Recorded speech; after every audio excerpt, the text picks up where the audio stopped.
Empires often collapse under the weight of their own expansion.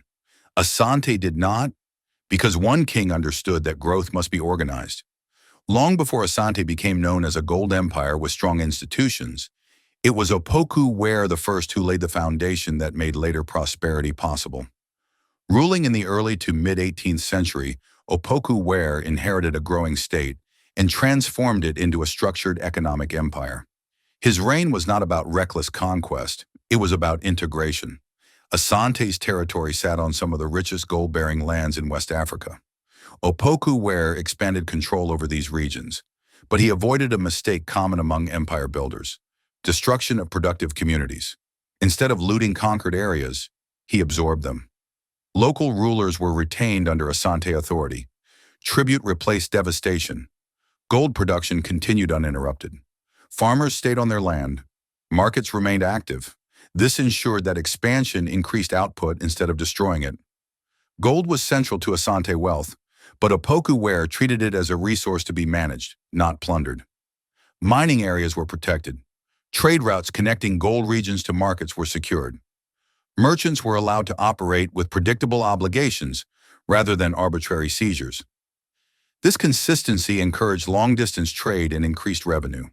But Opoku Ware knew gold alone could not sustain an empire. So agriculture was deliberately strengthened. Farming communities were protected because food security meant labor stability. An empire that feeds itself does not panic during shortages. Markets expanded alongside mining towns. Food, textiles, tools, and luxury items circulated within Asante territory. This internal trade reduced dependence on external markets and stabilized prices. One of Opoku Ware's most important contributions was institution building. He strengthened councils, courts, and administrative structures that regulated tribute, trade, and local governance. This reduced internal conflict, which is often the silent killer of wealth. When disputes are settled peacefully, production continues. The wealth generated under his reign benefited the kingdom broadly. Employment expanded in mining, farming, transportation, and craftsmanship. Trade taxes funded state administration and defense, ensuring security without excessive militarization. Asante under Opoku Ware did not grow rich overnight.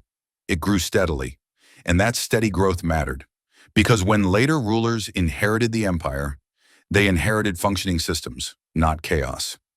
Opoku Ware's reign proved that expansion does not have to mean instability. By the time his legacy was fully realized, Asante had become one of the most economically powerful states in West Africa. Not because it conquered recklessly, but because it organized what it controlled. Historians estimate that at its height during and after Opoku Ware's reign, the economic power of Asante would translate to approximately $250 million to $500 million in modern value, considering gold output, agricultural productivity, and trade dominance. He was not just a conqueror, he was an architect of sustainable wealth. Estimated modern value, $250 million to $500 million,